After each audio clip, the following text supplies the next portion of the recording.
అసెంబ్లీలో చర్చిస్తే అయిపోతుంది కదా. అది మేము చెప్పలేదండి.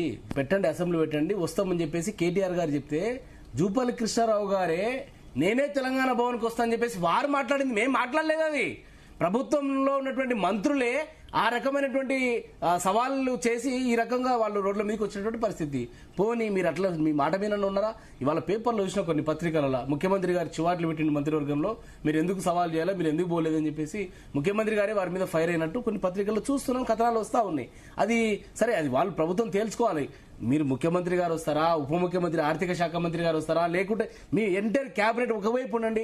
మా నాయకులు ఇద్దరు రెండు సింహాలు లాంటి కేటీఆర్ గారు కావచ్చు, హరీష్ రావు గారు కావచ్చు, వారిద్దరు ఒకవైపు ఉండి మీరు ఇచ్చేటువంటి మీరు ఏ బంతితో ఆట ఆడినా దాన్ని కొట్టడానికి బ్యాటింగ్ చేయడానికి సిద్ధంగా ఉన్నారు. మేము సిద్ధంగా ఉన్నప్పుడు ఎందుకు మీకు ఈ ఉలుకు పలుకు?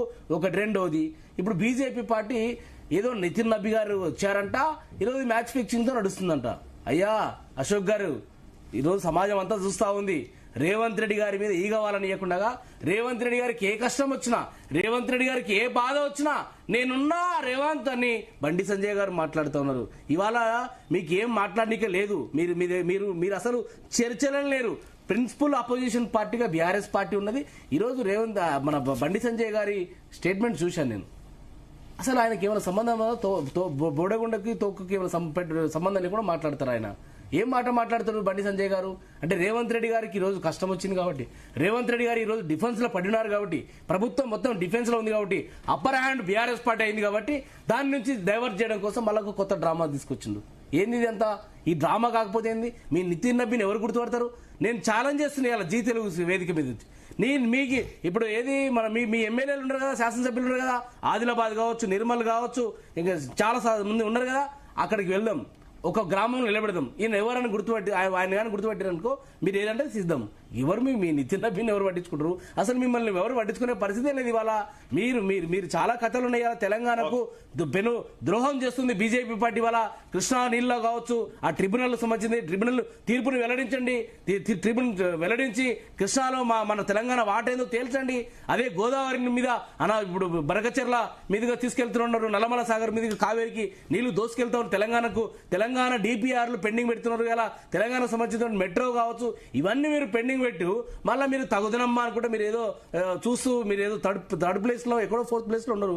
మీకు అసలు సంబంధమే లేదు తెలంగాణ పట్ల. తెలంగాణకు తీరని ద్రోహం చేస్తుంది బీజేపీ పార్టీ. వల్ల మీరు మాట్లాడతారా? పక్క రాష్ట్రానికి నిధుల వరద పారిస్తారు, తెలంగాణకు వచ్చే వరకు మండి చేసి చూపిస్తుంది.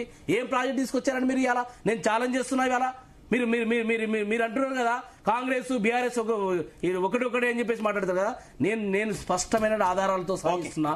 ఒకటి సార్, గత సంవత్సరము పొంగిరెడ్డి శ్రీనివాసరెడ్డి గారి ఇంట్లో 3 రోజుల పాటు ఈడీ రైడ్ చేసింది, కౌంటింగ్ మిషన్లు పెట్టి డబ్బులు లెక్క పెట్టింది అని చెప్పేసి వార్తలు వచ్చినాయి. దాని మీద ఎందుకు ఇంతవరకు స్పందించాడు బండి సంజయ్ గారు? ఎందుకు? ఆయన హోంశాఖ కదా, ఆయన ప్రజలు నడుస్తుంది, ఎందుకు మాట్లాడదు? మరి ఎలా కేంద్ర ప్రభుత్వం, బీజేపీ ప్రభుత్వం, రేవంత్ రెడ్డి గారు బావమరిది సుజన్ రెడ్డి గారు అమృత్ టెండర్ లో 1142 కోట్ల రూపాయల అవినీతి అక్రమాలు చేసిన కేంద్ర ప్రభుత్వం నిధిలో, దాని మీద సిబిఐ ఎంక్వైరీ అని చెప్పేసి కేటీఆర్ గారు డిమాండ్ చేసి దాని మీద స్పందించదు.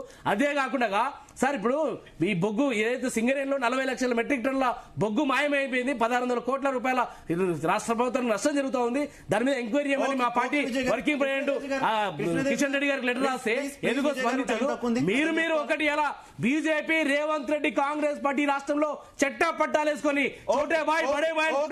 మీరు చేస్తూ మీరేం మాట్లాడతారండి? మళ్ళీ మీరు తగుదనమ్మని కూడా మాట్లాడతారు. ఇది మీరు తగదు, మీకు తగదు. ఇది బీజేపీ ఈ రోజు రాష్ట్రంలో రేవంత్ రెడ్డి కాంగ్రెస్ కలిసి అలాయ్ బాలాయ్ చేసుకుంటా ఉన్నారు ఇవాళ. అంతే తప్ప ఇంకా ఏం చేస్తున్నారు ఇవాళ? వీళ్ళు ఒకటి మేము ఎప్పుడు కూడా వారితో ఎవరితో చేతులు కలపదు. మేము ప్రధాన ప్రతిపక్షంగా ప్రజల పక్షంగా పోరాటం చేస్తున్నాం. కృష్ణతేజ్ గారు కేవలం డైవర్షన్ పాలిటిక్స్, హామీలు అమలు చేయలేకపోతున్నారు కాబట్టి వాటి నుంచి ప్రజల దృష్టి మరలించడానికి ఈ సవాళ్ళ పర్వం అనేది బీఆర్ఎస్ ఆరోపణ. లేదు, నితిన్ నబీన్ గారు వచ్చారు కాబట్టి మొత్తం కొంత పొలిటికల్ హీట్ జనరేట్ అయింది, ఇక్కడ ఏం జరగబోతుంది తెలంగాణలో అనేది అది డైవర్ట్ చేయడానికి ఈ తరహా వ్యాఖ్యలు అనేది అటు